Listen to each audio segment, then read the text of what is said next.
Are we live? I think so. Yes, we are live on the air. Hello, the world. I'm so excited today to introduce you. Wow, Jesper Conrad. Let me tell you, I'm Roxanne Phoenix. I am filmmaker, musician, and human rights lawyer, and I'm also a vegan nutrition coach.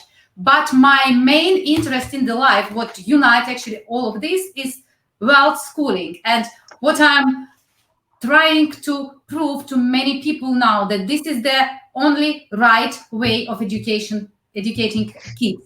And Jesper, he has 4 kids.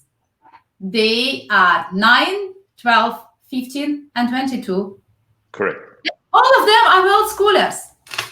Yeah. Jesper, tell us, please, how this story began. Why you decided? Yeah, we had that's it would be a long answer. We, as many people, dreamt about traveling, as I think most people does. You know, when you're on a vacation with your spouse or your partner, sorry, then you end up thinking, oh, why do I need to go back to work? And that happened for us as well. And we prolonged our vacations, and then it started with 1 week. We ended on 2 weeks and 5 weeks, and then during one of those travels in Thailand, we were in Thailand for a month, and after that period, my wife became terrible sick. And we didn't know what was happening. And inside 6 months, she was about to die. It turned out she had leukemia, and her survival rate was very low. And she's still here. So what happened was that she ended up on the hospital, and we only had 3 kids back then, and I ended up being a stay-at-home dad with the kids for half a year while she was in the hospital. And that is a big turning point in our life. She came out, survived, and we got a kid more. And one of the things she said to herself while being so sick and almost dying was that she wouldn't work a day more in her life for any boss. She promised herself that if she survived, and that we should be more together as a family. And then we just in Denmark started to homeschool our kids, as they have been apart from their mom for a long time. We had our oldest daughter, who is 22 now. She was in a school that is similar to the Waldorf schooling education, and was happy for that. But the other 3, we kept them home. And during the years, what age? How old kids were they at that time? Oh, it was a terrible period to get sick. Our oldest she was 10, 11 years old when my wife got cancer. Our firstborn boy, he was only 3 years old. No, maybe 4. And we had a daughter that went from where I had to take her out of being breastfed because my wife was getting the chemo. So she was only a little over a year and a half maybe. So it's very formative period. And what happened in our life is that when you are so close to something so terrible, both for my wife, to the idea of losing your kids and your husband is terrible. Besides dying, which is of course terrible, then I think one of the biggest pains she had was the fear of not being able to see her kids grow up, and for us to be together as a family. And for me, it was also, of course, a terrible period, and for the kids as well. But what happens is that you become more serious about life. you ask yourself what is important in life, and for us, we knew that one of the most important things were to be together with our kids as long as we could, to give them the best possible education and start on their life. So we decided to have the kids home, and over a period of time, it took us some time from starting to homeschool to starting to travel the world. Because one of the things that happens is we succeeded in turning our economy around. So it was one parent and the other was a stay at home. We lived in Copenhagen, a very expensive city, had a big house and all that. And I went to work every day. And at some point, you end up looking at the situation and realizing, okay, the only thing that is keeping us is that I go to a work, to an office. The only thing that is making it a need for us to stay in one place is that we have decided to have a mortgage. We had a house where we owed money to the bank. And it's also that to pay that loan and to keep the lifestyle of living in one of the most expensive cities, I needed to go to work every day. So we took many talks about it. And as I said, we had travels we were on, and the feeling is there. Why do we need to go home? Why do I need to go back to work? So what we actually did was that we looked at our lifespan and said to ourselves, okay, our oldest, she is traveling with us from time to time, but she's an adult. So she doesn't come with us all the time. She has a boyfriend in Copenhagen and is a published writer and is enjoying her young adult life there. But we looked at the situation and could see that when we started our second travel, our big lifestyle change here, our oldest son was 12.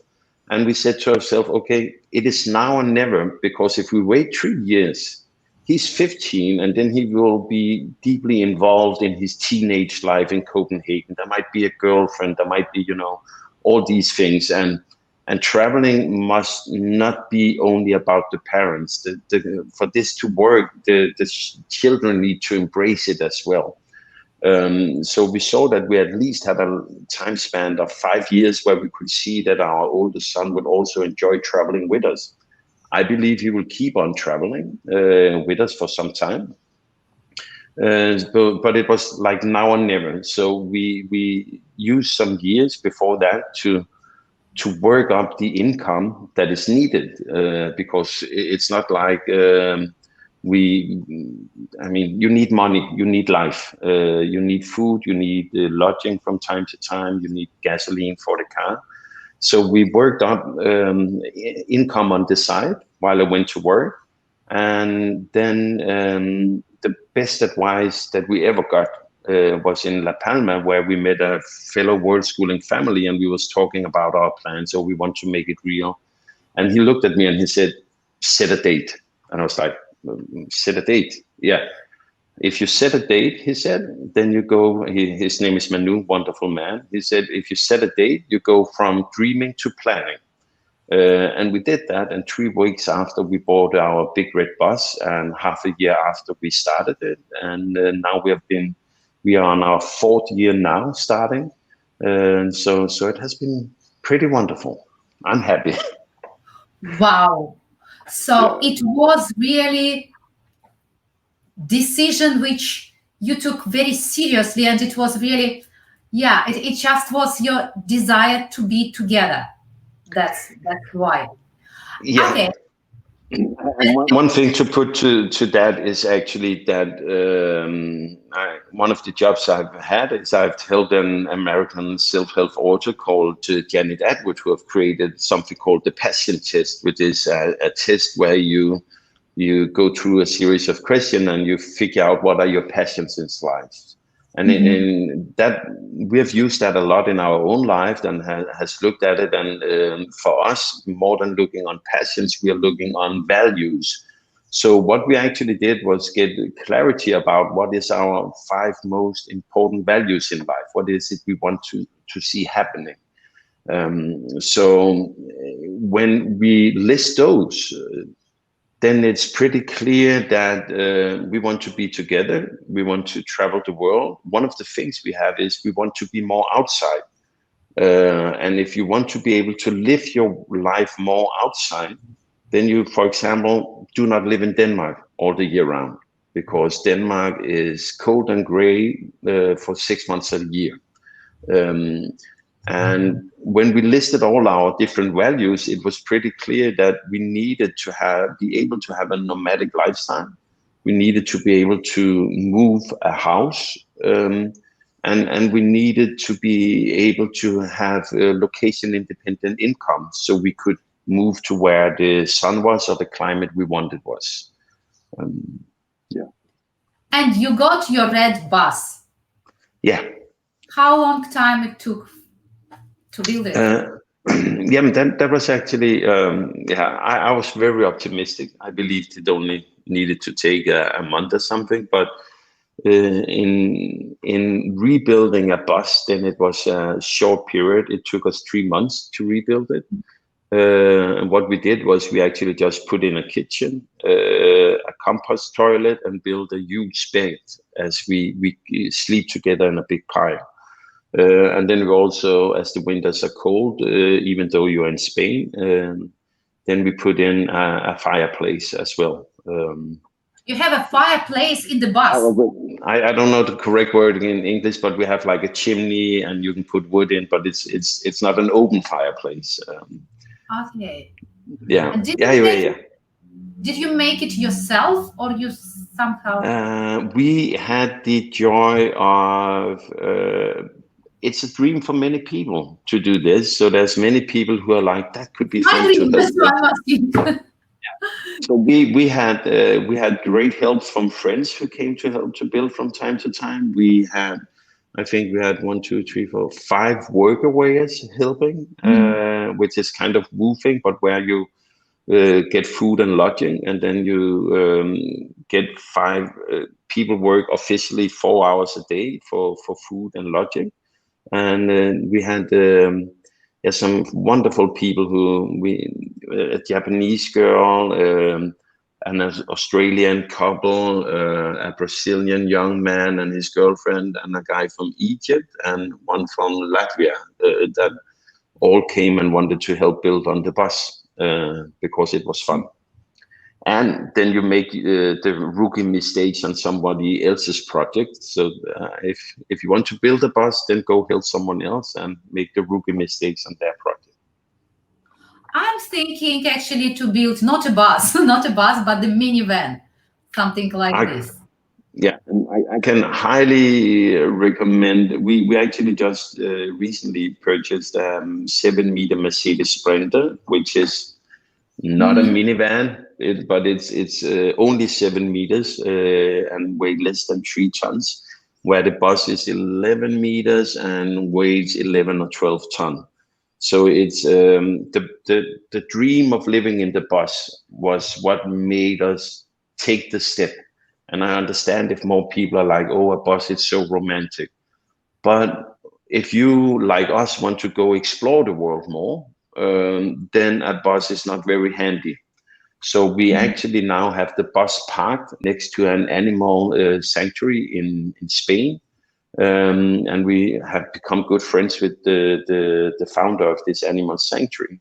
And then we live in the bus, something like 3 to 4 months a year. And then we travel. We were just there 1.5 months. And then we went to Rome or to Italy, Greece, Istanbul, and then we took Bulgaria, Serbia, and took a road trip all the way to Denmark.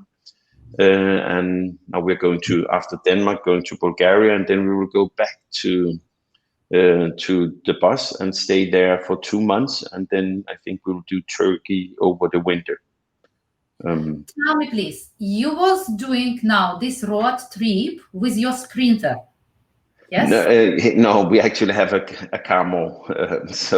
So we have a small, I call it small. It's a Volkswagen multivan where you can sleep in the tent. But now our kids are so big as they are. It worked perfectly for us 2 years ago when we bought it. And we have built in a little kitchen in it, and there's a rooftop tent, and we can sleep inside it, but it's very crowded for 5 people.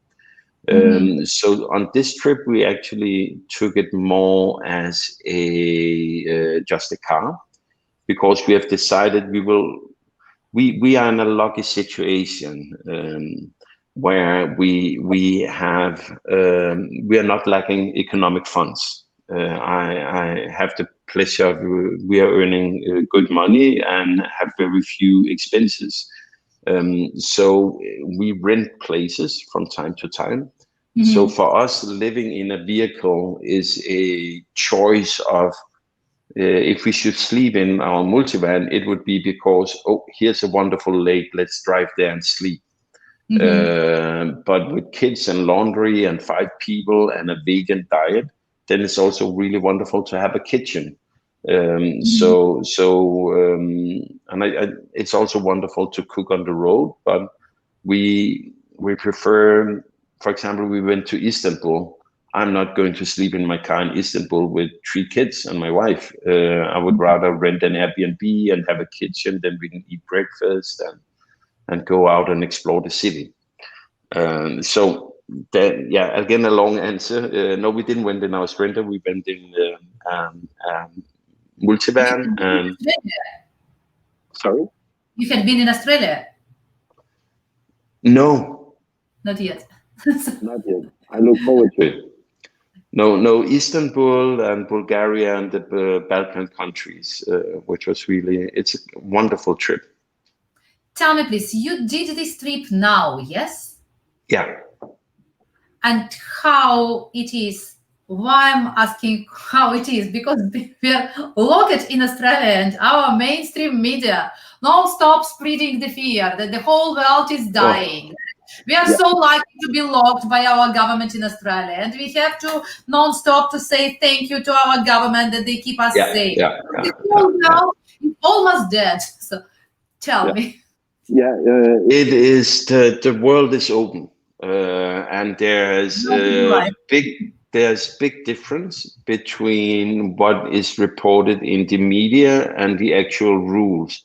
And I'm not a big fan of governments at all, but yes, I'm with you.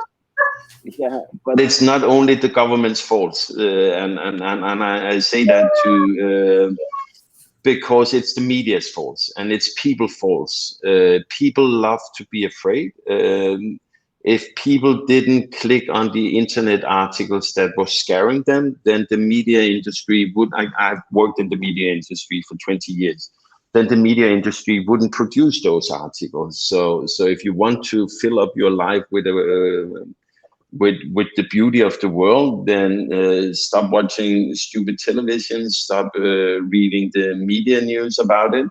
What we did actually is that on each local government, they have COVID restrictions and rules, and you can read those rules, and journalists either don't understand them or like to do what is called a journalistic twitch on them.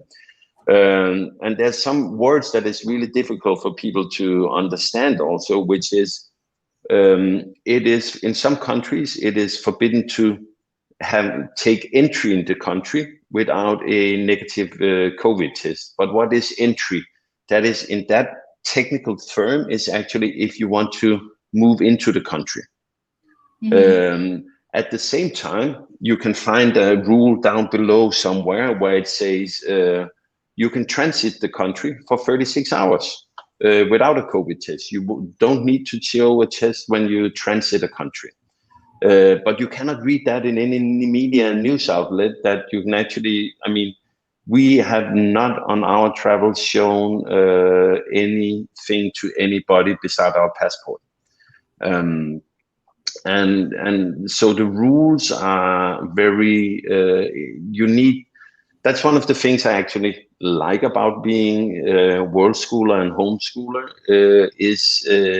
and it's changing the subject a little, but when you decide to take the responsibility for your own child's education, or even put another way, when you decide to not outsource the responsibility for your child's education, it's a big step, and it means that you as a person needs to actually be responsible. You cannot blame anybody if your child doesn't learn to read, write, or behave in society. It is your fault. And I think that's part of the reason why many people love to put their kids in school, because then they are not to blame if anything goes wrong. But what the whole unschooling does to you is that if your child asks you anything about things, when I know the difference, because our oldest was in this free school, Waldorf school inspired style. And when she sometimes asked me stuff and I didn't know it, my answer was, go ask your teacher tomorrow. Like totally putting off the responsibility and placing it someone else. Now, if my kids ask me anything, I'm like, either please go Google it yourself and tell me when you know it, or let's figure it out together. So I have learned to search for questions, and it is wonderful. Like you see, if you have met children who have been in school and went out, the drive to learn comes back in them. The whole, people call it the deschooling process, but sometimes people forget that the adults also go through a deschooling process where you reignite the love for knowledge because you become curious again. And one of the things then I'm curious about when we travel is these what are the actual rules, and you just need to read them. So if you go on public transportation, some places you need to show a test. So we took a ferry from Barcelona to Rome. They wanted us to have done a negative PCR test, and we wanted to be on that ferry, so we took the test. But if you drive to countries in Europe, then there is basically nothing. It is pretty easy. And most important, COVID aside, it is wonderful to see people and meet people and be out in the world, to be in the beach. Right now, the restrictions in Denmark are none. You can go into shops without a mask, and a lot of the other countries, you have a shop in a mask, but people are very loose. But it didn't. We were afraid that it would stop our fear, our lust to travel. But I mean, there are exceptions all the ways, all the rules. You could also travel under COVID. You could travel to your home country, and you could travel to work. So there's solutions to everything. So if you want to go to a country, you can get some people to hire you there, and then you travel. I'm so happy to hear this, because we are actually going to relocate from Australia completely. And I'm thinking now about where should we base. I started to think about Ukraine, back home. Back home. We don't have their home either, but I think we can do something about this, because yes, the mass media, the mainstream media, and people are so brainwashed, and people live in fear. Australians just live in fear, constant fear. But I also think it's lovely to live in fear, in the sense that it releases you of obligations. It releases you of taking a stand. There is something outside that is controlling, and it makes life easier to be. If you live in this fear-controlled world, then you are not responsible super much for your life being good or bad. So that's what I'll say about it's. Of course, a joke, but it is. I believe that people live in fear because it's an easy and nice choice for them. It is much harder to take a stand and look at your own life and look at your values and figure out what is it you want as a person, and how you want to live your life. It is easier to live in a bubble created by someone else. That's true. Actually, we were world schooling with my son. My son is 12 now. We were world schooling with him in Mexico, Guatemala, a little bit United States when he was Nice. 8 to 9, and we filmed there 2 documentaries. And our first documentary participated in 32 festivals. We could not go anywhere because we are locked. Yeah. And we won 5 awards with the first film. And the film I'm editing now will be about world schooling, actually, about world schooling families which we met in Mexico, etc., etc. And when we were moving in Mexico, so many people, they told us, it is so dangerous, don't go there. Yeah, majority of people, they live in their fear and in their bubble, exactly like you said. Yes, this word is the bubble. So now we're actually thinking in between Ukraine and Mexico. This is what we are doing. But I think in Mexico is also we look forward to visiting. Lainey Liberty, who's also an avid world schooler, is there, and there's a world schooling summit every year. We was about to go there for this one this summer, but the reason we're in Denmark right now is that our oldest daughter published a book, so it would for us it would have been stressful to go to Mexico because we would only stay there a month, and it's a fun way of thinking about it, because earlier I'm about to say normal people take 2 weeks vacation somewhere and think it's a long vacation.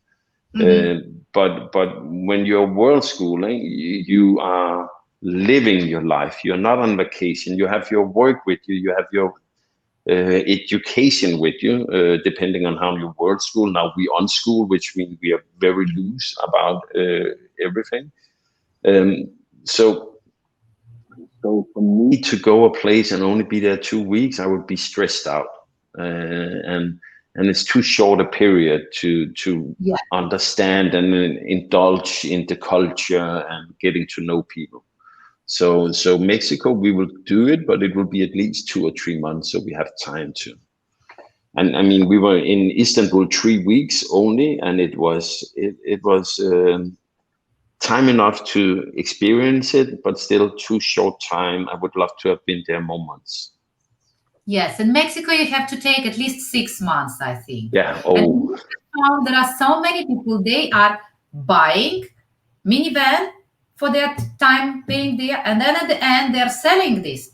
And there is a group on the Facebook, Pan American Highway Traveler, something like this. I'll show you the group. And they are selling and buying there. And actually these people, they are doing this big trip from Alaska to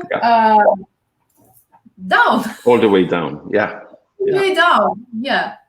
So this is, tell me please. So you said you're unschooling kids. I'm unschooling my son also.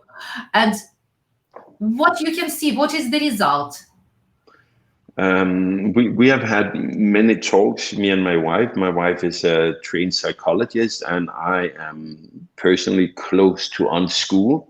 I went in high school, and then I took some business courses, but otherwise I've never been to university or anything. I just worked and learned to make money and learned to make projects, and it is a creative soul, so things happened. But we talked about, again, values. What is it we, when our kids move away from home, would love to see that they master? We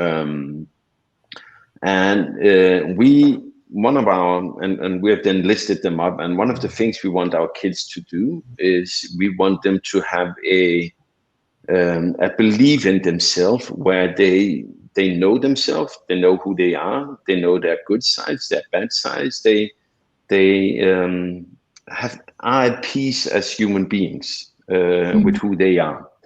Then we want our kids to know how to take care of themselves physically, mentally, and economically. That means that they need to, it's really healthy for a human being to have some kind of physical practice throughout life. You need to understand your own psyche, where you, I mean, if you easily get aggressive, or I mean, we're different people and we react differently. You need to know, and you need to get tools to be able to have a good life together with other people. And then you need to be able to financially take care of yourself. And in my world, it doesn't mean necessarily big houses, but not being responsible based on that a state needs to take care of you, or that other people need to take care of you for you to be able to live your life, is one of our goals, that our kids need to learn that. Then we find history interesting, because you can learn so much by looking at how people have lived their life, and what have happened in the cultures. So art and history is wonderful. But then we hope that our kids find a passion, something they are passionate about doing, that ignites the fire in them. And if you do that, then in my world, you're good to go. Then you can leave the nest and live a happy life. Then we, in terms of more scholastic firms, then we more look at, yes, you need to be able to read and write, but it's when you're on school, it is very seldom a problem if you make the correct environment for the kids. Our oldest son, who's 15 today, we were more inexperienced as homeschooling parents, so we tried to pressure him. It's like, oh, you need to read, and you need to be on level, and they say in the school that you should read when you are like 6, 7 or something, and he just backed up and didn't want to learn to read. So he's a guy where if you pressure him, he stops. And we learned of that. He first learned to read when he was 11 and a half or 12. Because he had this nut inside of him. Don't pressure me. I do not want to learn to read. I do not want to be forced to it. And now he reads books every day and reads in multiple languages. So it comes. But with our youngest son, we were like, okay, we know it. Do not pressure. And to this day, we still don't know how he learned to read. We didn't teach him. We live in a family life with books around. All of us loves to read, so it's as kids mirror their parents and their surroundings when they're small. So if you live in a world where you see people reading books, it would be unnatural not to take one up and look in it, and then it happens. So we very much believe in unschooling, and for us, I'm against isms. Some people, they read about unschooling is this, and then they use this as personal crutches to say to themselves, if I follow this, I'm a good enough parent. And because now I'm unschooling the correct way, where I believe you cannot unschool a correct way if you're doing what other people have written down, this is how to do it. Because a big part of, as I see, being an unschooler or just an honest parent is that you're honest towards yourself also.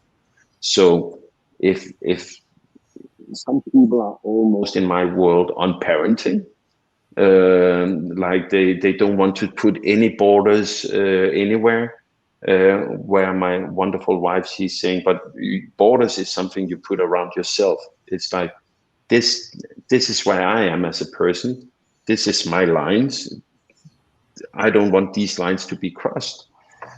So we are, for example, not a family who are super loose about movies and games and computers, because that is the way we are as parents. We believe it's more important to be together than sitting in front of the computer all day.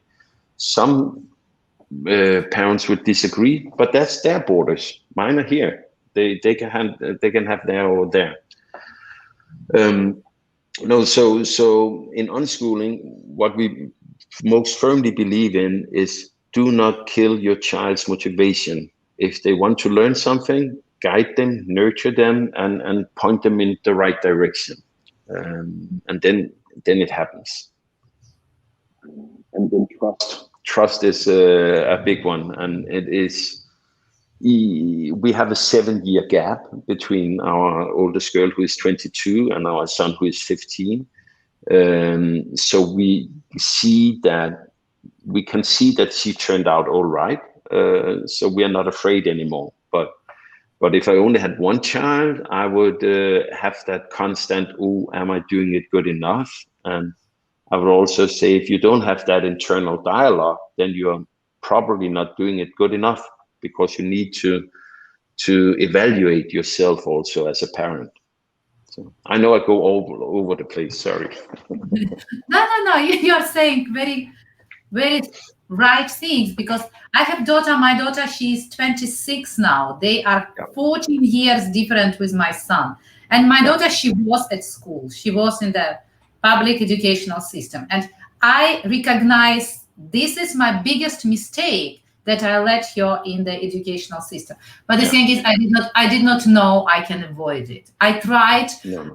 In our family, it was like, she's going to school only if it is nothing better to do, than she's going to school. But still, the effect of this public educational system is. Oh no, it is definitely no, 100%. Oh, but there's. Oh, should we take that one? Basically, I think people should make their own choices. But one of the things I hope, with being publicly open about where we are and how we live our life, is that people who are a little in doubt, or is looking at the compulsory schooling and the forced schooling and the forced institutionalizing of children, people who are a little in doubt and is thinking, is this a right way to do it? They should be able to see people who have done it differently and say, okay, if we want to try it, then we can see others has succeeded. There are many. So what I try to be, and what we try to be, is being for this way of living we are doing, and not against schooling, because we didn't put our 3 youngest kids to school. But it is a fun system, to school. I mean, there's so many weird things that people call normal and call social life. Just one of the things I find really funny is, often one of the questions you're asked as a parent of an unschooling family or traveling is, what about the social life? Do your kids see other people, and will they, if they go a little deeper, they're like, oh, but will they be able to go into society and be a good, normal citizen? First of all, my kids do not need to become a citizen. They should be free members of the world. Secondly,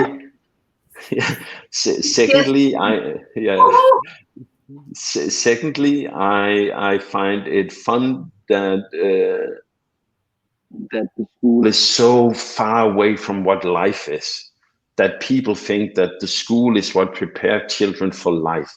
To take in Denmark in general, you have 28 students in a classroom, and sometimes I joke about, if I was invited to a party and everybody there was, I'm 46 now, everybody there was 46, born in the same year, and maybe also born inside the same 5 or 10 kilometer distance, I would be terrified. I would be scared. And that is the world we call normal, that we put our kids into, where there's age difference between you and I, and we talk together. My children has friends who are 25. They have friends who are younger than themselves. They can interact in normal life. And one of the things I find also difficult about the school is that there's a forced sexualization in the way that, for example, some girls develop faster than other girls. Some boys develop faster and goes into puberty earlier than others.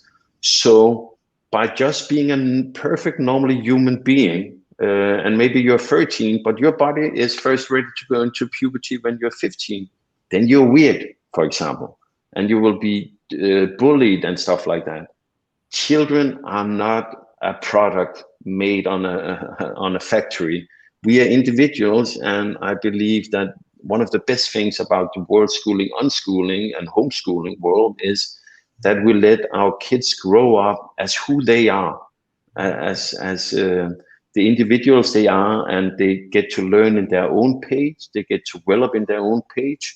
They're not forced into thinking strange things about their body. For example, if you're a girl, it's like, oh, I'm not developed tits yet, and this girl over here, she has like big boobs, and then there must be something wrong with me, or the other way around, you know. So that is the biggest gift I think we give our children, which is they get to grow up and become human beings in their own pace. Yeah, what I found at school, the main motivation for children to be at school, to do lessons, to main motivation is fear. It is not the interest. Yeah. Main motivation is Yeah. fear that they will be punished by their teachers or principal, or at the end of the day by parents at home. This is main motivation. They are scared.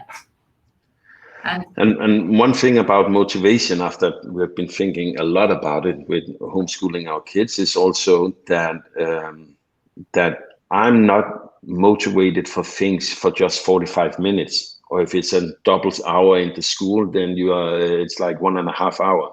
And if you look at the normal schooling system, now I know they have opened up and they are learning, and there's some experimental schools. And I think for the people choosing school, I'm happy that this development is going on. But sometimes you even see that it's, again, how I think the schooling system is fun.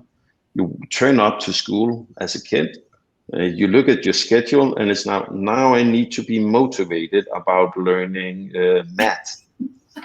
And you're like, okay, but I'm not motivated about learning math. But okay, let's say you give it all your best, and then you're like, after half an hour, maybe, okay, it's actually fun. I like it. I like doing math. It's fun. It's good.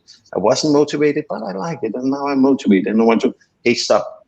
Now you need to be motivated in learning history. It's like, come on.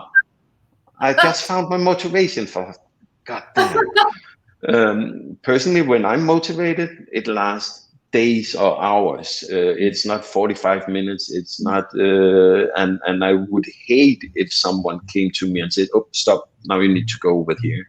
And I believe very few adults like to live like what we are offering to kids in school.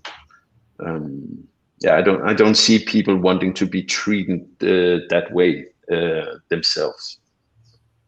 Yes.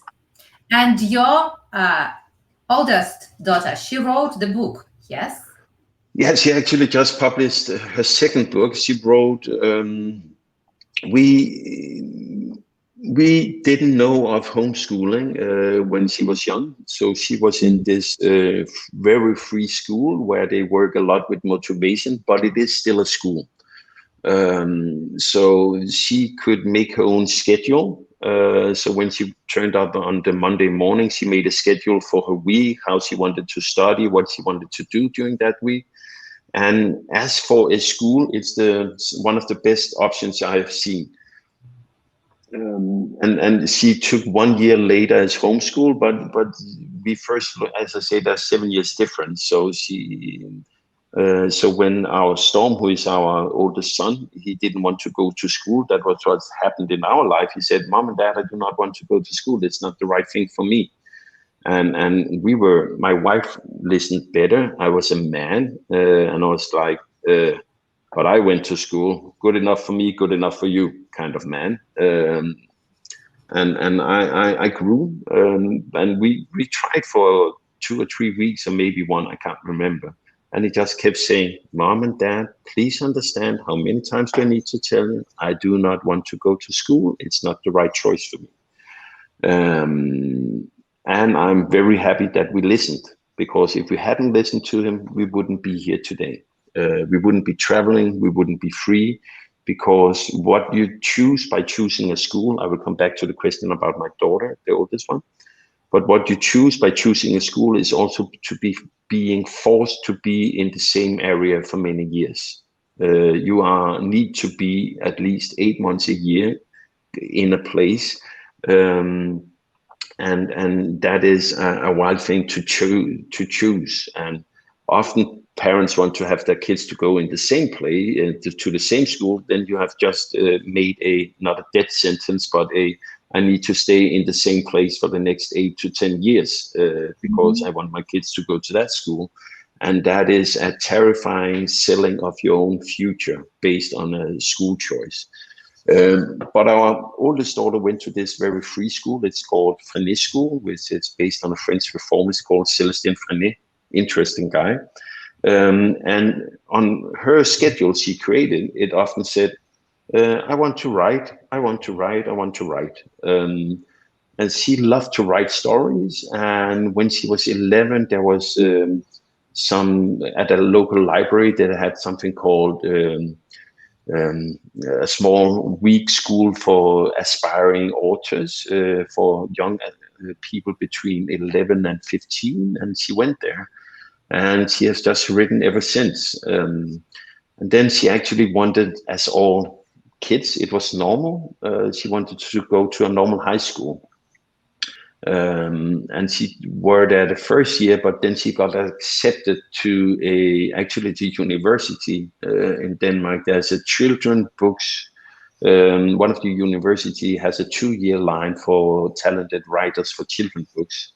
And she was the first one ever accepted at that age. She actually almost got in when she was 14, but they were like, maybe you should wait. Then they accepted her when she was 16, and she was a little in doubt with her high school. And I was like, well, you can, if you want to go to high school at the same time, you can do it, but why? But she wanted to try, and then she figured out that she's a person who is, if she wants to do something, she goes all the way. So she dropped out of high school, went to the talented writer school for, and it was like she was 16 and the oldest one was 55. So it's a good mix of people. And then shortly after, when she was 18, she published her first book. And then she just now, age 22, published her second book, which is a cutout poems made by the words from the magazine of the National Environmental Organization, an NGO. And then she donated all the money she earned on it to this organization. So we are like, okay, we did good. And is, of course, I say it as parent, but she is very talented and get a lot of good reviews. But again, it's the motivation and to see your kid finding something they're passionate about. I hope that all my kids will find it. And yeah, time will tell. Yes, you are doing really very good. Tell me, please, you are plant-based. First of all, how you appeared there, how you moved there, your kids, and in your travel, how it was. To be sorry, what? Vegan. Vegan. Wonderful. Wonderful. How long time you are there? How you appeared there? Why did you decide? Yeah, but again, we do not force our kids to anything. My wife was a vegetarian when we met. I had been a vegetarian, but I ate meat. So my wife opened up for eating meat in the family because it was kind of weird when we met that I ate meat and she didn't. And so we had some years where we ate dead animals, as I call them, and also did back then. One of the things I dislike about the meat industry is lying by words that you call it veal instead of dead cow, and you can actually see that a lot of the and then people buy cuttings of dead animals and then it's called something else, and it makes it more easily accessible to eat the dead animal when it's not called dead goat, dead cow, front leg of dead cow and stuff like that. So we were open about it, what it was that we ate and didn't eat, and then my wife went back to becoming vegan. Came after that, and for me it was the love of animals. I go almost childlike when I see a cow and I can go and pet it or feed it, and I love animals. And then if you can get this reaction of feeling so connected to a species where you cannot speak with them, but you can connect still. You can feel them. You understand where they are. You see if they want to be petted or not. And then go home and eat one of them dead. That felt very wrong. So me and my wife became vegan. Then one of our sons, but we never pressured them. But they chose it themselves. And then what was really fun about going vegan, I think, as an adult, is your integrity changes, or it did for me, because you cannot live in the modern society and still lie to yourself and say that the meat industry is a good thing. It is not possible to claim that the animals lives a good life. And that there's not suffering involved. But to eat meat, I know because it's only 6 or 7 years I turned vegan again, it's difficult to eat the dead animals with this knowledge, so you suppress it. And it is, so taking the step to go vegan, it was like freeing myself of the burden of all the suffering put on the animals. But it also, as I said, with the integrity, it made me stop lying, because unless you are a hunter, I am more against the animal cruelty than I am against the kill. The friends we are here with they are farmers. They have goats. They eat them. They have like 10 goats. I do not like that they kill the animals, but it is a better, less animal cruel life. And a hunter going out in a forest, I respect him more than I respect people going down in the supermarket and buying a dead animal.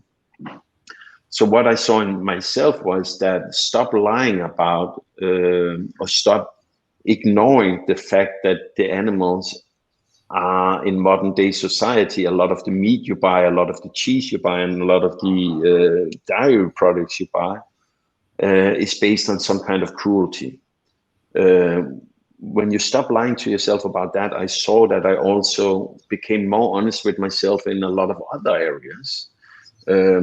I do not like the clothing industry as well, because it's also really difficult not to Google how much water does it take to create a shirt. How does it function? It's not hidden. The knowledge is out there. So we only buy secondhand, for example, because I do not want to support that industry. I do not want to support the meat industry. And with the kids, to come back to your question, is for us, we realized when you live so strictly as we do, then it becomes easier. We are both vegan and gluten-free. So when we go into a supermarket, we just go to the fresh produce area, and then we take some vegetables, we go home and cook. It's quite easy. We saw in restaurants that you talk with the people in the kitchen and say, you know what, it might be difficult, but we only eat these things. Can you make some food for us? And often they can and like it. And nowadays I see more and more vegan options, but at the same time, we travel with a kitchen. We have a kitchen in the back of our van. We have a kitchen in the bus. We travel with a blender. We always travel with a big, good knife so you can cut watermelon or lettuce or something. And in the start, I was more devastated about it. It's like, oh, it would be so easy to just buy a like ham and cheese sandwich. You can get there anywhere, but the quality of the food stinks. I mean, it's not good. The bread is not good quality. The cheese is not good quality. The ham is not good quality, and God knows what they put in the mayonnaise. So yeah, it is easy If you have that outlook on life, that if you minimize your choices, you get a lot easier life, because, as I said, you go into a supermarket and you can buy fruit and vegetables. and crisp for kids sometimes as well. So shopping is much faster, much easier, and life in general is much better. Yeah, at the end Oh of the day. yes, yeah, and then we go to then we like to support the local economy, because yeah, I'm also not a big fan of big corporation and big supermarkets. So we like to support local organic farmers and markets. I would rather give them my money than I want to give a big supermarket my money. So that's one of the ways we try to give back also. You know, I'm so happy I'm interviewing you now. I love our talk. Tell me, please, how you are financing your world schooling life. Do you work somehow remotely, or you launch it your business? We have different ways of. I mean, it's many economic streams. It's a good idea when you travel full time, because if one of them falls away, then you can still survive. So when I started out, I went to a normal office. I had a 9 to 5 job, and we started working on the side. And it's easier for me to make money than it was to my wife, because she was staying at home with the kids. And I've been home with my kids for almost half a year when my wife was at the hospital. Being a single dad or a single mom, or being the sole responsible person more than It is frozen.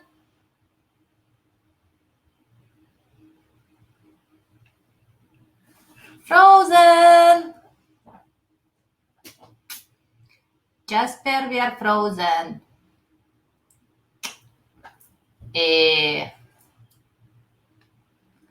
What should we do?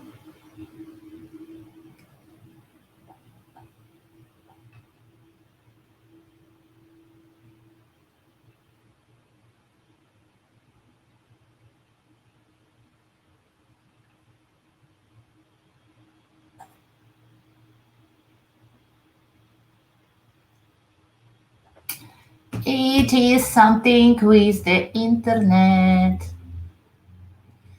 Jesper, come back. Okay, technical issues. Technical issues on Jesper's side. Okay, Jesper is back. sorry. Hey, you're back. Good. No. Sorry for interrupting. I'm just trying to understand.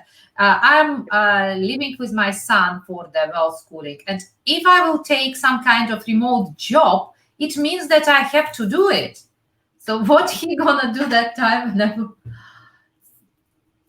This is what I need to work out. Yeah. Well.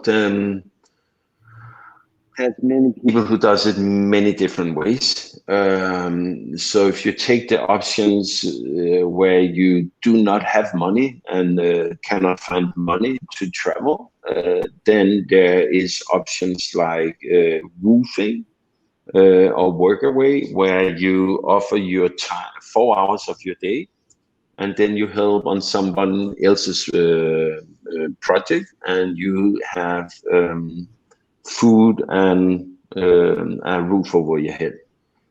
So it can be done totally without money. You just need to travel there. And there are families who do that.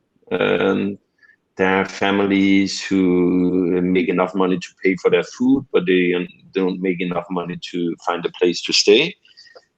So they house sit. There's also the whole house sitting movement. That is also an opportunity. We know of people who world schooling. Some people think that you just like bounce this country, this country, this country. It's, in our opinion, not an interesting way of traveling, because then you're a tourist and you don't get to understand the people and the culture on a fun enough level in our world. So we like to slow travel. Sometimes we drive to a country to get somewhere, but I would at least prefer to be a place a couple of months before moving to a new place, unless it's more explorative. So some people, it can be people who are carpenters and stuff like that. They go to a place and then they work on a project for a couple of months, find a new project, move, work on that. So that is not online work. That is physical work at the place. There's also family who does it like that. We are in the situation where I started out on I said before my internet went off, I came from a 9-to-5 job and we wanted to make this lifestyle change. And I said to my boss, we really want to do this. We want to test it out for a year. A good idea to say that to your boss instead, because even though in your mind are like, oh no, it will not be a year, it will be forever. But we chose a year to respect our children, to respect ourselves, and to respect the workplace. And I said to my boss, you know what? We want to do this, try it out for a year. We have bought a bus. Can we make an arrangement? I can quit, or you can keep my job for me if I come back. And then my boss, he was actually like, that's also the third option, that we give you some hours and we keep a connection, and you work remotely. So I have a day's work a week for the National Danish Road Safety Council, whom I work with and help with digital strategy and on their website and stuff. And then I help this Janet Atwood, who have written the passing test, and it's an international, she is a New York Times bestseller. And I was her marketing director, and it takes time to, of course, get a job like that. Just a second, sure.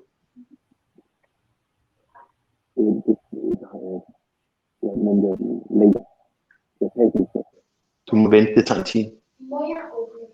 Yeah. Oh, sorry. It was my son who, there was some things coming today, and it's a watch he really looked forward to, and he needed to know, do you need to be there, Dad, or can you wait? And I was like, okay, go ahead. So sorry. No, so I built up the remote income, and I had some different smaller clients as well. But there's difference on being sole responsible for a family of 5 people. Our oldest one, she moved away from home and just come visit us on our travels from time to time. Because you need a different amount of money than if you travel alone or if you travel with just one kid. So I wanted to generate a big income. So we and now I have said yes to a job where I help a wonderful organization called Gaia Education, which is an online education that works with education for sustainability.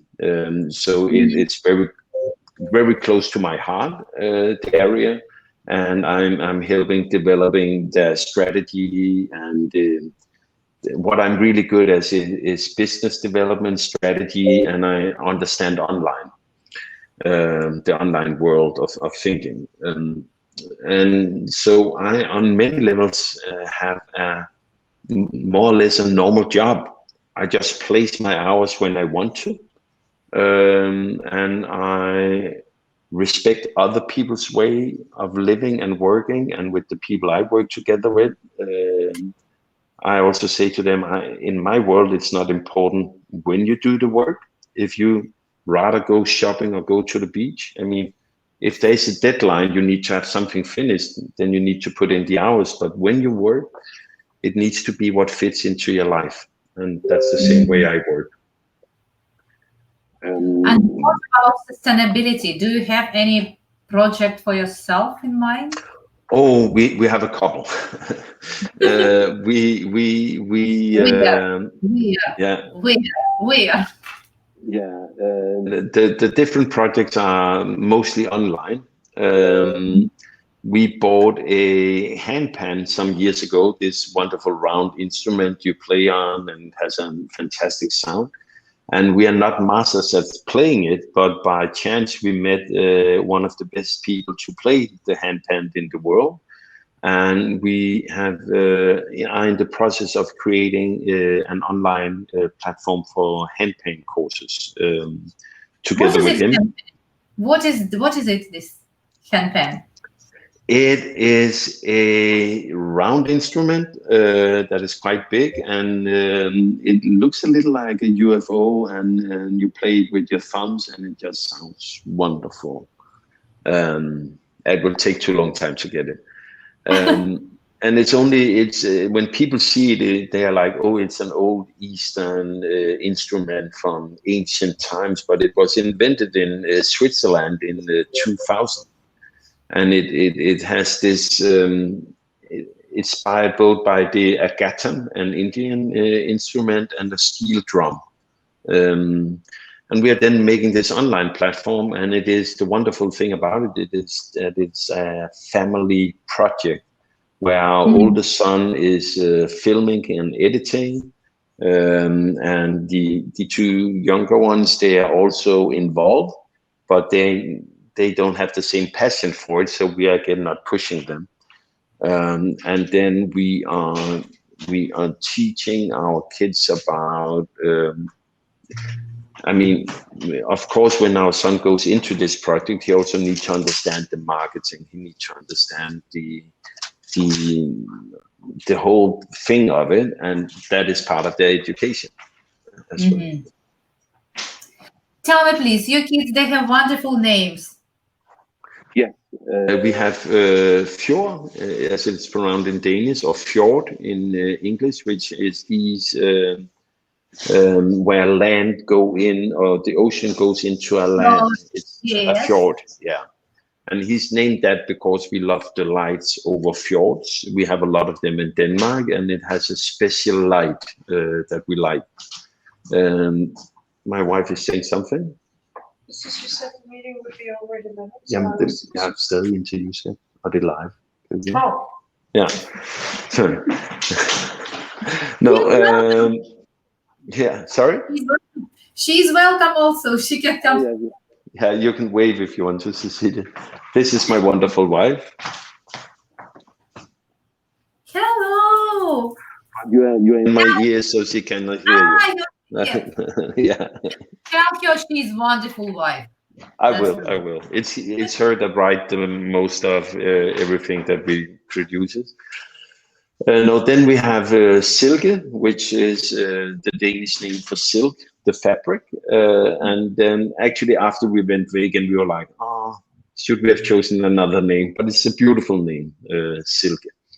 And then we have storm, which is of course also the nature again. And then live, our oldest one, which is the Danish word for life. So they have very organic names, all of them. Beautiful. And they are 9, 12, 15, and 22. Beautiful. So beautiful names. Tell me please about this animal sanctuary in Spain. Yes, that is it one of for which animals? Where she's getting it is for rescued animals. But the fun thing about that is we were driving in our bus in the north of France, and my wife came one day and said to me, there's this woman we need to meet. She's invited us, and I think we should go there. I have a good feeling about it. And it was my wife, and that's an advice to anybody who wants to work or homeschool, is that on Facebook there's a lot of groups, and there's also some WhatsApp groups, so they might be a little more difficult to find. But there is, for example, España sin escuela, which means Spain without school, and which is a group where that is the group in northern Spain that people go into that homeschool or live differently. So we wrote out, hello, we are coming to Spain and we would like to meet up with like-minded people, because that's one of the things by living kind of outside what people call normal, is that it's really good to meet people that think the same way, and also for our kids. So we go into these groups when we travel and meet up with like-minded. And then the founder of this place, she didn't speak English, but she saw the bus and my wife, and she was like, I need to meet this woman somehow. And when they met, my wife didn't speak Spanish, and Laia, the founder, didn't speak English, but they connect on a more universal way. It's really wonderful to see people who just love each other, but they didn't speak. But they were like, I like you, you like me, and there's something we need to learn from each other. There's some travel we have together in life. And the plan was actually that we should be there for a week or maybe 2. But now because first we wanted to travel the world in the bus, but now the bus has been parked there for 2.5 years. And we leave the bus there and travel back and forth. And our 12-year-old daughter, she is one of the volunteers at the place and one of the ones who have been there now longest. She helps out every day with the animals for a couple of hours. There are horses, donkeys, goats, a lot of wild boar. A lot of what? Wild boar, like wild boars. It's called like small pigs that lives in the wild. Okay. And a lot of different animals, and we are involved on different levels with Manlapasa, as it's called. We volunteer our time, but then the best time I can volunteer to them is my expertise with online marketing.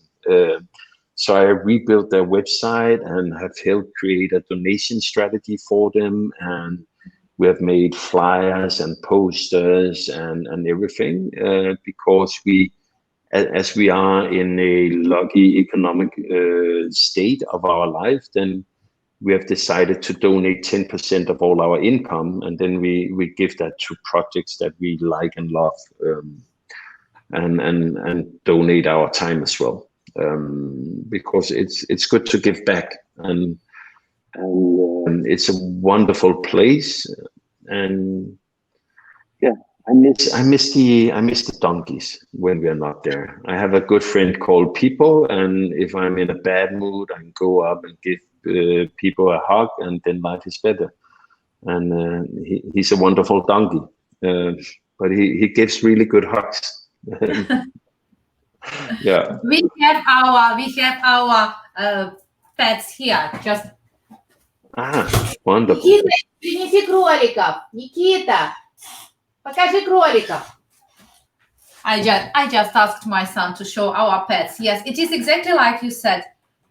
You just hug this, and that's it. And it's one of the reasons I love babies as well. It's the non-verbal communication you have with animals. I think there's something very valuable in that, and I cannot put the words on it. I look forward to see.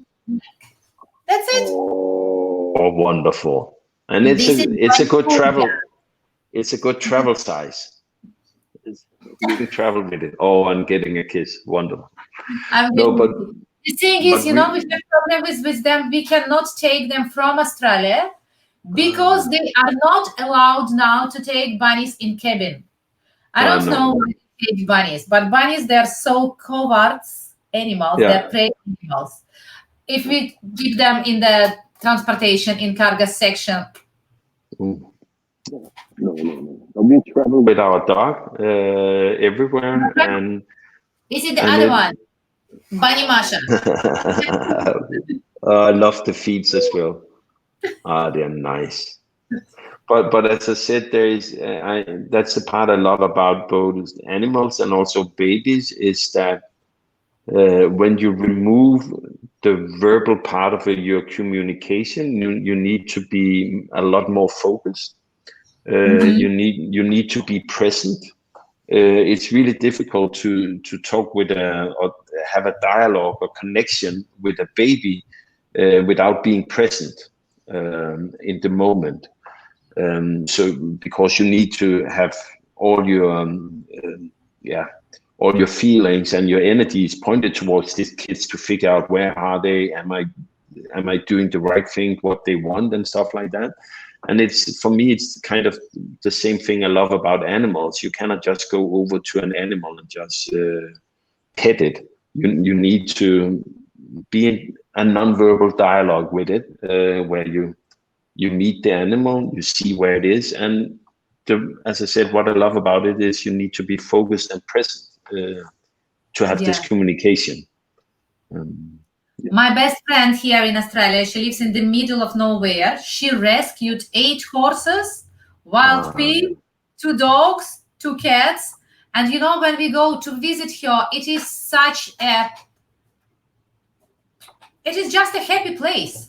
It is just absolutely happy place where I don't want, when we go there, I don't want to leave usually. Yes, this is the place to be. Yeah. Tell me, please, what is your plans now? My wife has this saying that we write our plans with a pencil. And again, we go back to values. So right now, the plan was we are in Denmark for some time more. Our daughter published her book last Thursday, so we came to be there for her and to be together with her. Then we're seeing a lot of friends and family. Then there's an 80-year-old birthday, and my daughter, she's turning 13, she wants to have a birthday in Denmark, so we stay for that. So it is not a plan that is set by like we want to do this. It's more like what is happening in life around us that we want to attend. And then we want to go to Spain because we have this Mercedes Sprinter and a wonderful friend called Mina who will help us rebuild it.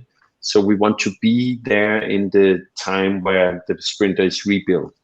And that will be during October. And at the same time, we need to shoot a lot of the footage for the handpan course. We do that every Sunday in Barcelona together with the handpan player. So we will be quite busy and we also need to go to the beach because it's still good weather in October where we are. And then I might go for work to Scotland to be at the COP26, which is a big sustainability focus there. And again, back to the values. Then there are the months December, January, and February where you can live in Spain and you can be outside. But it's not the best of weather. It's the coldest time of, so we are thinking about maybe going to Greece or maybe going to Turkey where it's a little warmer and we can spend more of our life outside because I prefer being outside if I should choose, but the weather would need to fit. I also sit outside with my laptop and work most of the time. And there is an animal sanctuary in Greece working with dolphins that we have been a little in dialogue with. Yes. Yes, we want to go. Yeah, we've been told we have in a little dialogue with them, but I mean, it is of course it is a rescue place that rescue dolphins from former small circuses. So it's not. I mean, there's respect for the animal. It is training the animals to go back into the wild because they cannot survive. You cannot take a dolphin from a dolphinarium and put them in the ocean; they would die. They have forgot how to be wild dolphins. So this is the project they're working on, and we were thinking about, could we donate time? And of course, I would also love to meet a dolphin, but you cannot. It shouldn't be the purpose, because that. And Turkey is interesting, and we were there only 3 weeks and felt a little short. And then we want to go back to the animal sanctuary again and visit friends. So I think we'll be there maybe February. And then we're maybe planning to go to Thailand to shoot another handpan course. And then we have some friends in the States whom we might go visit. So it sounds like a lot of traveling, but it's more opportunities, and sometimes we change. For example, instead of going directly to Spain, now we're going to Bulgaria instead, because we have some great friends there who also have homeschool kids, and there's a World Schooling Festival in Bulgaria, so we take a short course that is maybe 1,000 kilometers. World Schooling Festival. I know there is a group in Bansko. This is what about? No, it's not the best one. This is it's not a festival. They call it just a World School pop-up or meetup, and those are where it's more like the one in Bansko, where it's more like, hey guys, we are a couple of families going here in this week. If you want to go here in this week, we will be there. So it's a very relaxed way of doing it. So I think we will go there, but life changes, so the plans are written with a pencil. For example, the reason we went to Istanbul is that, and that's about traveling again, we have some friend from the families, the dad is from the States, the wife is German, and they wanted to go to the States, but they homeschool, and we love them a lot, and we live together with them. I will mention one thing about that later. So but they wanted to take her mom with her, and as a European citizen, you cannot go directly to the States because of COVID. And again, people do not read the rules. If you want to go to the States, you just need to be able to prove a negative COVID test taken 14 days where you haven't been in Europe. So in their plan to go to the States, they were like, okay, we go to Istanbul for a couple of weeks and take a negative COVID test, then we're allowed entry in the States. And it's the same with a lot of it. And some people are then like, oh, but you cannot go to the States from Europe. That's not true. You can if you take a detour 14 days in a non-Schengen country. So we actually went to Istanbul just to hang out with them for 2 weeks. And that is part of the freedom I love as being a homeschooler. Our kids have a wonderful connection to each other, and the adults love each other as well.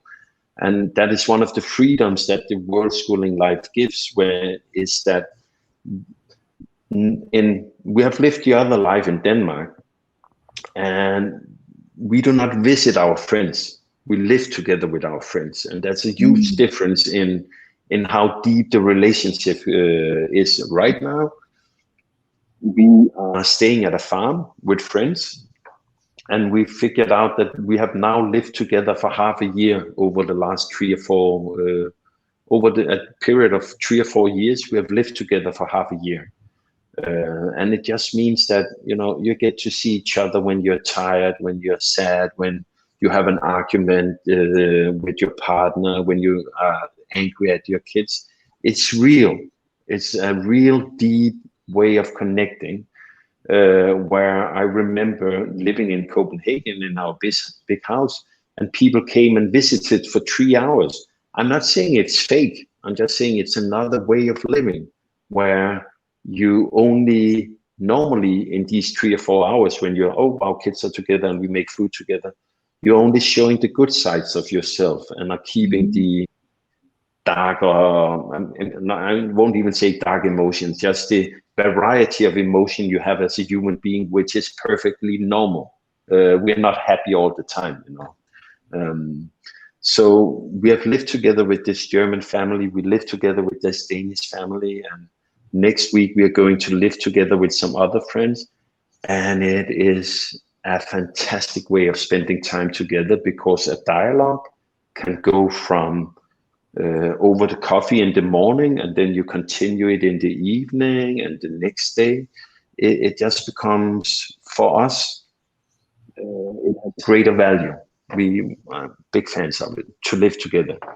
And actually just invited my cousin's son to come live with us in Spain for a month, because I love him, and it's a good way to get to know each other. That was a little side jump again. Sorry. Fantastic. Yes, yeah. I love to live with this my friend who is rescuing horses. Yeah. Yes, it is the experience. Yeah, you're absolutely right. Tell me, please, how it works now with these vaccination passports. Did you face it already? It is actually vaccination or those PCR tests. Yes, there are several. In Europe, you can still, in Europe, the borders are more or less open right now. Some things you need to show either a vaccination passport or a PCR test.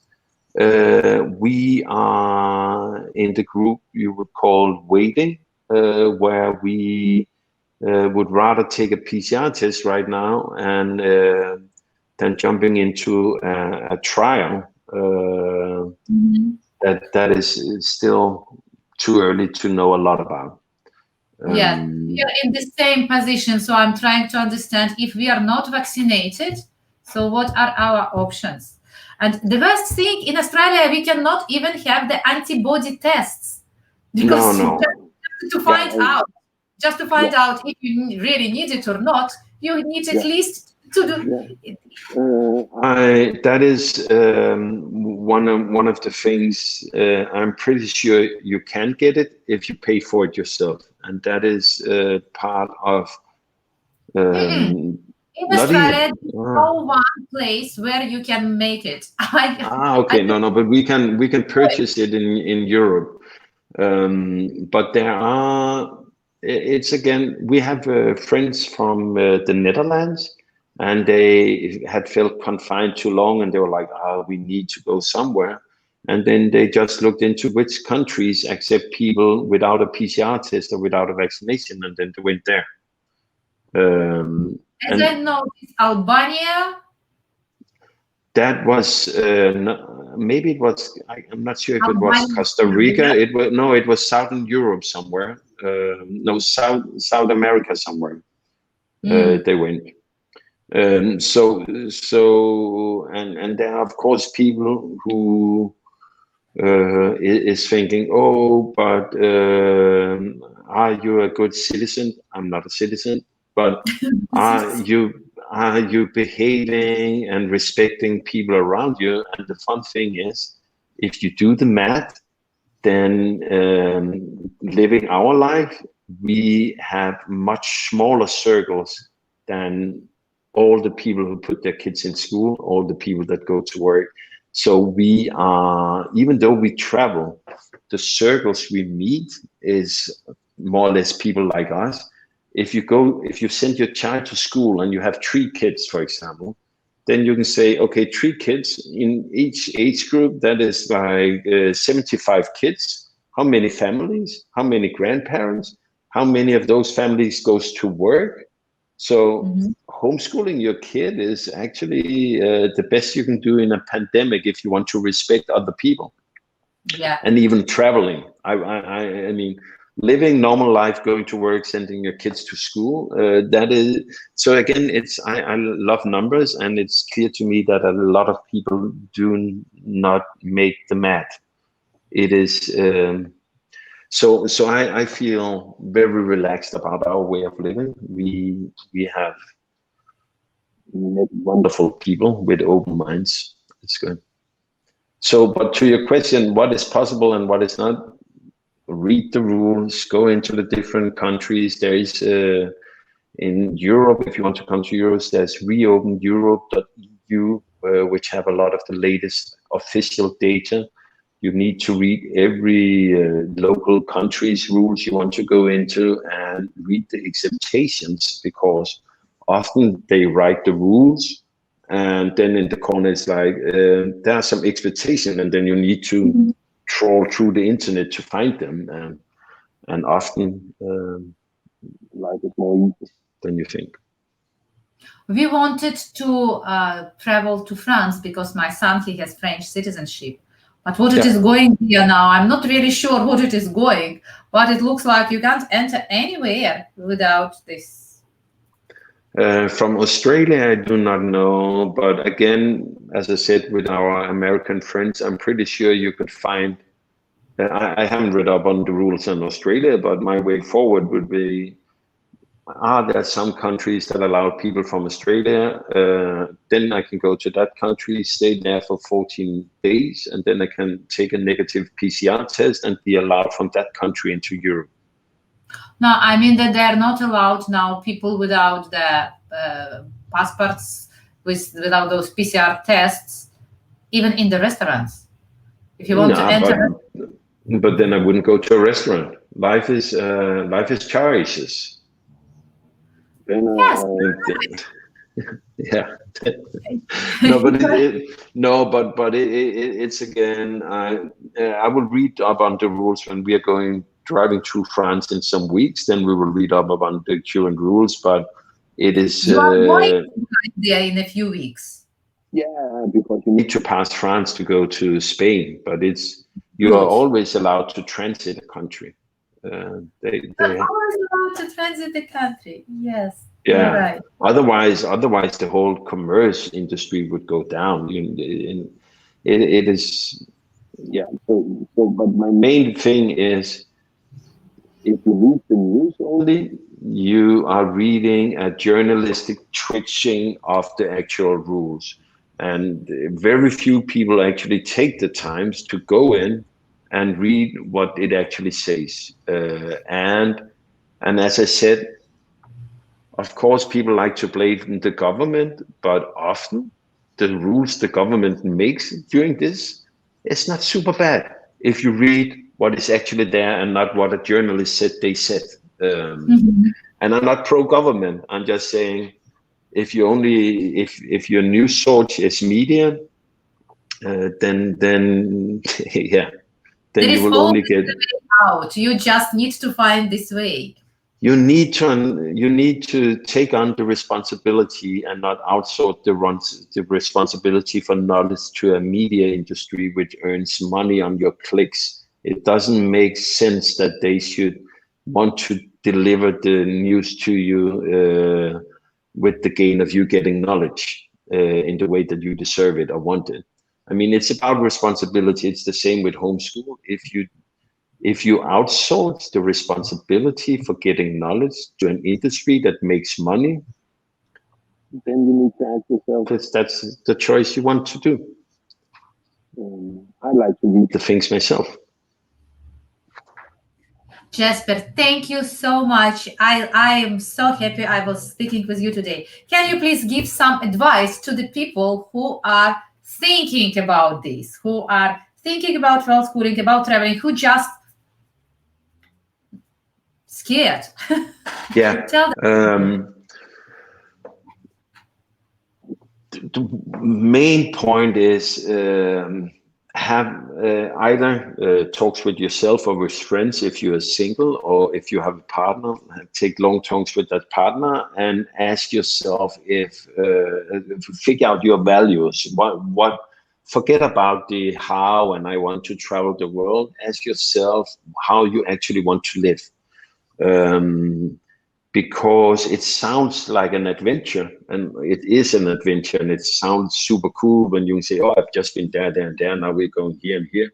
But it's actually also just normal life. You need to brush your teeth, you need to make food, you need to clean, you need to work. Unless you have a big bank account, then you can just travel. But if you want to live a life on the road, then in my world, one of the things you need to figure out is how to make money. And when people ask me, how do I figure out to make money? Then one of my advices is that Look at what makes you happy doing. Look at what people have paid you to do earlier in your life, and look at if any of those things can be done online.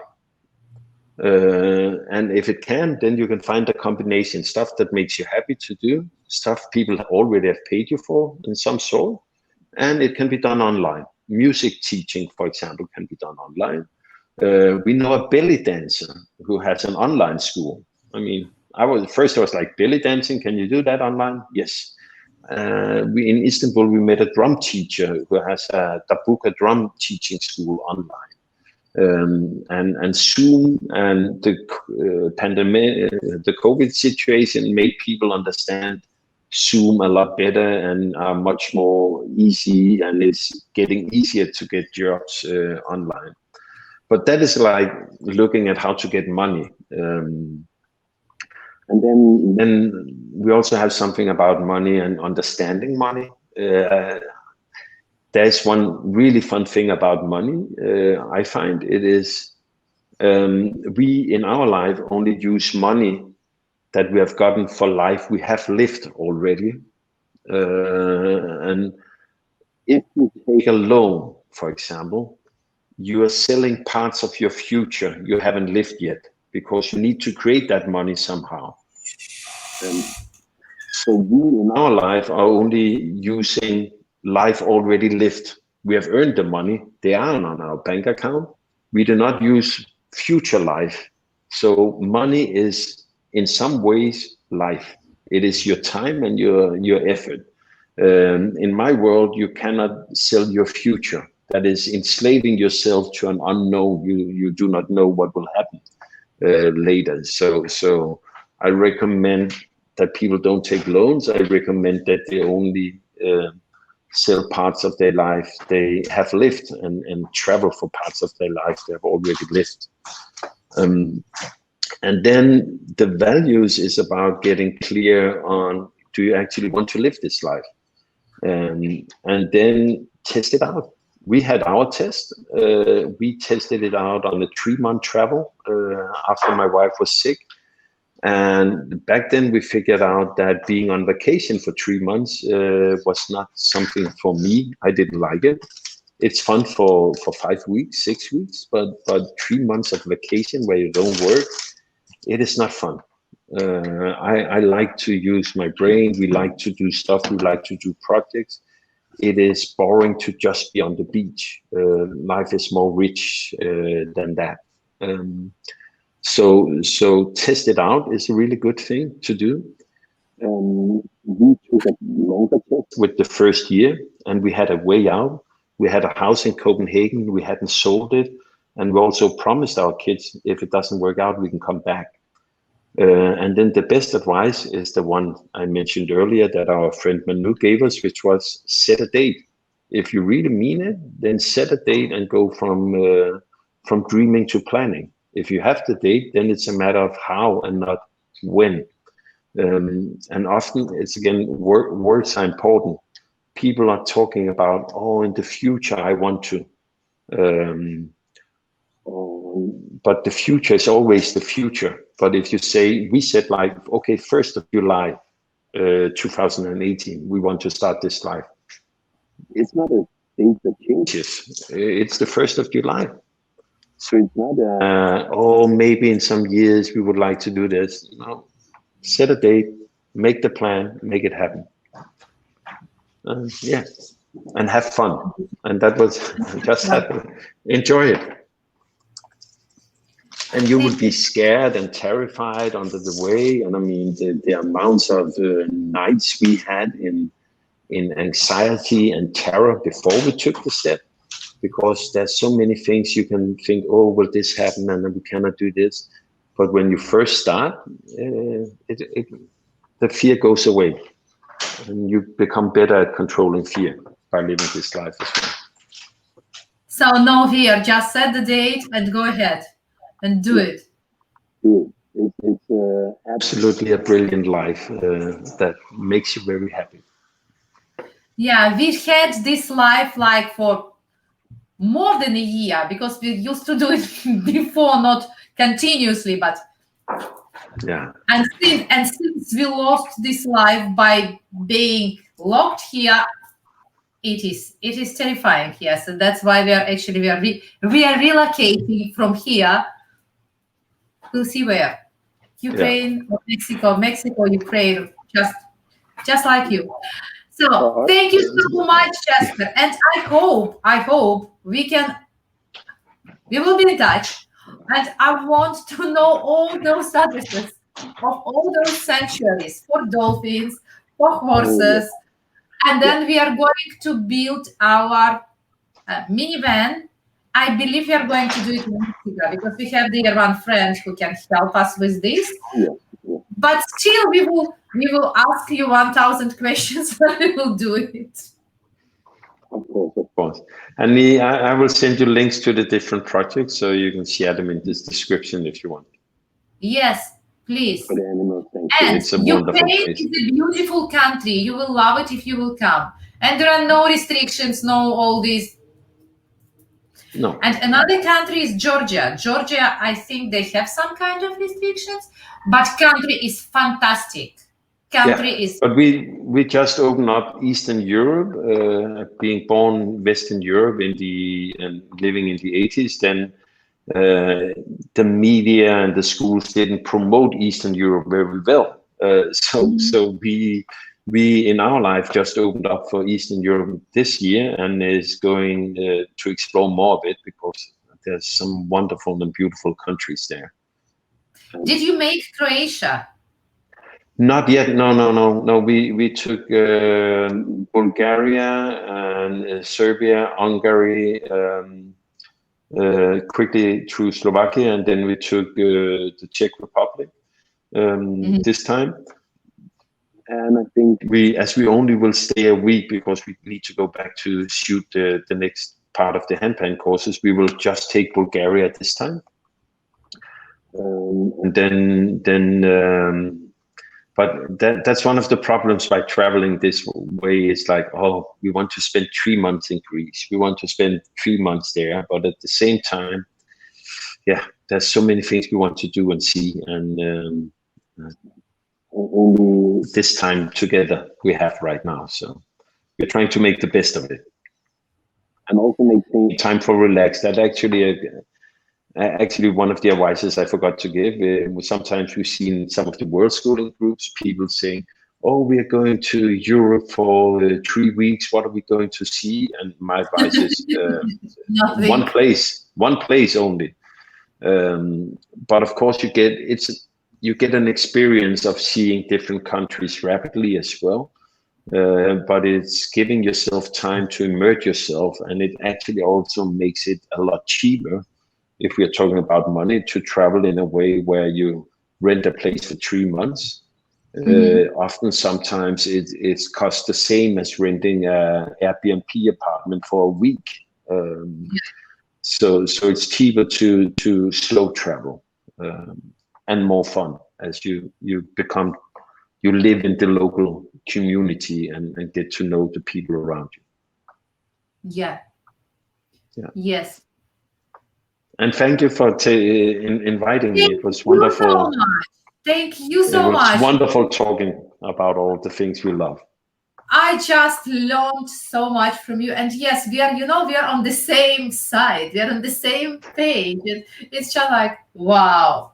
Yes, that's it. Thank you so much, Jesper. Likewise. And see you again.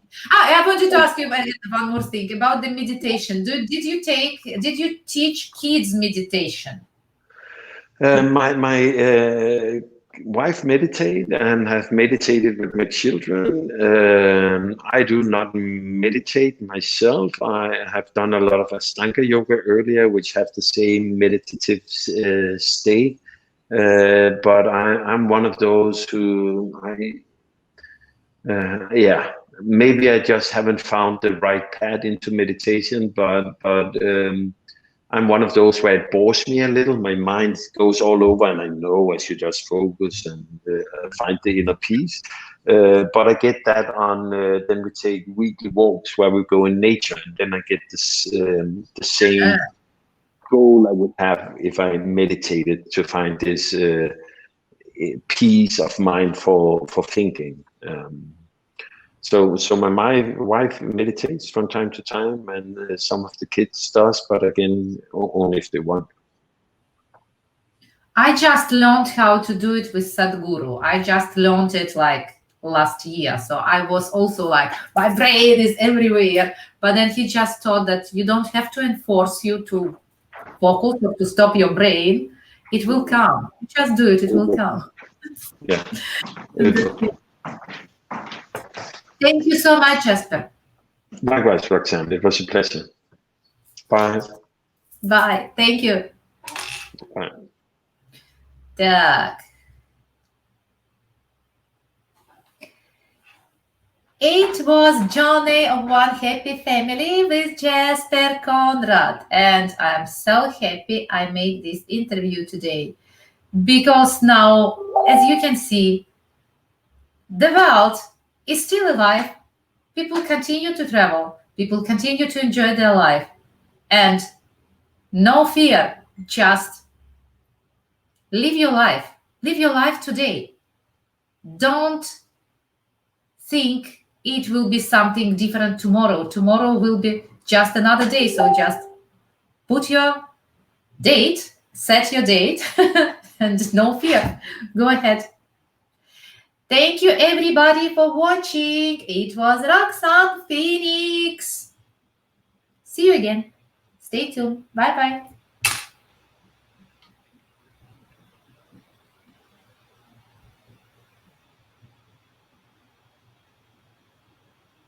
And don't forget, we have the group on the Facebook, Worldschoolers and Nomads Creators. You can join the group and you will see all the fantastic people, fantastic travelers, and you can communicate with them in the group. And we also running our YouTube channel, Golden Samolder Talks, and all the links are in the description. Bye-bye.